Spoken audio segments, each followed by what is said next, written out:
दोस्तों नमस्कार, हर हर महादेव। स्वागत करती हूँ आपका अपने इस चैनल में, जिसमें आप सुनते हैं सनातन धर्म से जुड़ी कथा कहानियाँ व अन्य पौराणिक कथाएं और कहानियाँ। आप सुन रहे हैं शिव पुराण शतरुद्र संहिता का ये अध्याय। इस अध्याय में आज आप सुनेंगे भगवान शिव के कृष्ण दर्शन नामक अवतार की कथा। आइए इस अध्याय को विस्तार से सुनते हैं। नंदीश्वर कहते हैं, सनत कुमार जी, भगवान शंभू के एक उत्तम अवतार का नाम कृष्ण दर्शन है, जिसने राजा नभक को ज्ञान प्रदान किया था। उसका वर्णन करता हूँ, सुनो। श्राद्ध देव नामक मनु के जो इक्ष्वाकु आदि पुत्र थे, उनमें नवम का नाम नभक था, जिसका पुत्र नाभाग नाम से प्रसिद्ध हुआ। नाभाग के ही पुत्र अम्बरीश हुए, जो भगवान विष्णु के भक्त थे तथा जिनकी ब्राह्मण भक्ति देखकर उनके ऊपर महर्षि दुर्वासा प्रसन्न हुए थे। मुने, अम्बरीश के पितामह जो नभग कहे गए हैं, उनके चरित्र का वर्णन सुनो। उन्हीं को भगवान शिव ने ज्ञान प्रदान किया था। मनुपुत्र नभग बड़े बुद्धिमान थे। उन्होंने विद्याध्ययन के लिए दीर्घकाल तक इंद्रिय संयम पूर्वक गुरुकुल में निवास किया। इसी बीच में इक्ष्वाकु आदि भाइयों ने नभग के लिए कोई भाग न देकर पिता की संपत्ति आपस में बांट ली और अपना अपना भाग लेकर वे उत्तम रीति से राज्य का पालन करने लगे। उन सब ने पिताजी की आज्ञा से ही धन का बंटवारा किया था। कुछ काल के पश्चात ब्रह्मचारी नभग गुरुकुल से सांगोपांग वेदों का अध्ययन करके वहां आए। उन्होंने देखा सब भाई सारी संपत्ति का बंटवारा करके अपना अपना भाग ले चुके थे। तब उन्होंने भी बड़े स्नेह से दाएं भाग पाने की इच्छा रखकर अपने इक्ष्वाकु आदि बंधुओं से कहा, भाइयों, मेरे लिए भाग दिए बिना ही आप लोगों ने आपस में सारी संपत्ति का बंटवारा कर लिया, अतः अब प्रसन्नता पूर्वक मुझे भी हिस्सा दीजिए। मैं अपना दाएं भाग लेने के लिए ही यहाँ आया हूँ। भाई बोले, जब संपत्ति का बंटवारा हो रहा था उसमें हम तुम्हारे लिए भाग देना भूल गए थे। अब इस समय पिताजी को ही तुम्हारे हिस्से में देते हैं, तुम उन्हीं को ले लो, इसमें संशय नहीं है। भाइयों का ये वचन सुनकर नभग को बड़ा विस्मय हुआ। मैं पिता के पास जाकर बोले, तात, मैं विद्याध्ययन के लिए गुरुकुल गया था और वहां अब तक ब्रह्मचारी रहा हूँ। इसी बीच भाइयों ने मुझे छोड़कर आपस में धन बंटवारा कर लिया है। वहां से लौटकर जब मैंने अपने हिस्से के बारे में उनसे पूछा, तब उन्होंने आपके बारे में मेरा हिस्सा बता दिया, अतः उसके लिए मैं आपकी सेवा में आया हूँ। नभग की वह बात सुनकर पिताजी को बड़ा विस्मय हुआ। श्राद्ध देव ने पुत्र को आश्वासन देते हुए कहा, बेटा, भाइयों की उस बात पर विश्वास न करो। वह उन्होंने तुम्हें ठगने के लिए कही है। मैं तुम्हारे लिए भोग साधन उत्तम दाय नहीं बन सकता। तथापि उन वंचकों ने यदि मुझे ही दाय के रूप में तुम्हें दिया है, तो मैं तुम्हारी जीविका का एक उपाय बताता हूँ, सुनो। इन दिनों उत्तम बुद्धि वाले अंगीर रस गोत्रीय ब्राह्मण एक बहुत बड़ा यज्ञ कर रहे हैं। उस कर्म में प्रत्येक छठे दिन का कार्य वे ठीक ठीक नहीं समझ पाते, उनमें उनसे भूल हो जाती है। तुम वहां जाओ और उन ब्राह्मणों को विश्ववेदेव संबंधी 2 सूक्त बतला दिया करो। इससे वह यज्ञ शुद्ध रूप से संपादित होगा।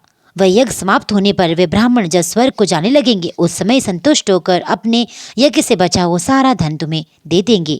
पिताजी की बात सुनकर सत्यवादी नभग बड़ी प्रसन्नता के साथ उत्तम यज्ञ में गए। मुने, वहां छठे दिन के कर्म में बुद्धिमान मनुपुत्र ने वैश्व देव संबंधी दोनों सूक्तों का स्पष्ट रूप से उच्चारण किया। यज्ञ कर्म समाप्त होने पर वे अंगिरस ब्राह्मण यज्ञ से बचा हुआ अपना अपना धन भाग नभग को देकर स्वर्ग लोक को चले गए। उस यज्ञ शिष्ट धन को जब ये ग्रहण करने लगे, उस समय सुंदर लीला करने वाले भगवान शिव तत्काल वहां प्रकट हुए। उनके सारे अंग बड़े सुंदर थे, परंतु नेत्र काले थे। उन्होंने नभग से पूछा, तुम कौन हो जो इस धन को ले रहे हो? ये तो मेरी संपत्ति है, तुम्हें किसने यहाँ भेजा है? ये सब बातें ठीक ठीक बताओ। नभग ने कहा, ये तो यज्ञ से बचा हुआ धन है, जिसे ऋषियों ने मुझे दिया है।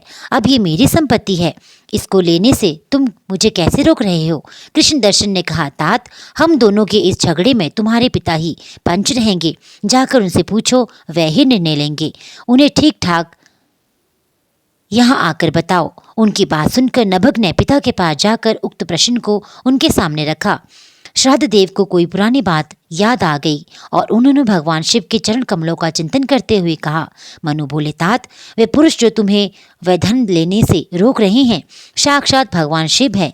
यूँ तो संसार की सारी वस्तु ही उन्हीं की है, परंतु यज्ञ से प्राप्त हुए धन पर उनका विशेष अधिकार है।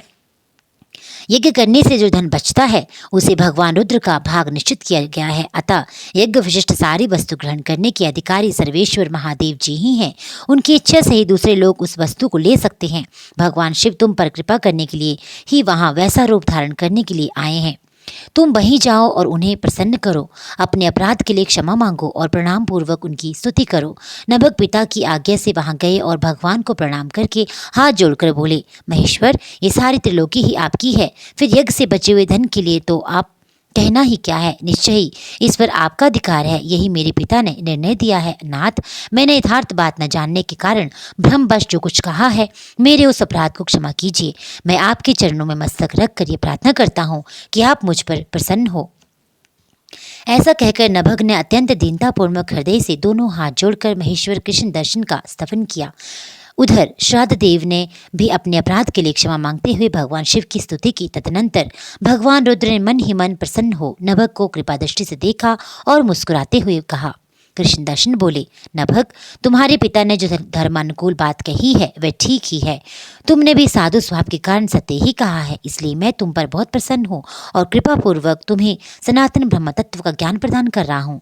इस समय ये सारा धन मैंने तुम्हें दे दिया, अब तुम इसे ग्रहण करो। इस लोक में निर्विकार रहकर सुख भोगो, अंत में मेरी कृपा से तुम्हें सद्गति प्राप्त होगी। ऐसा कहकर भगवान रुद्र सबके देखते ही देखते वहीं अंतर्ध्यान हो गए।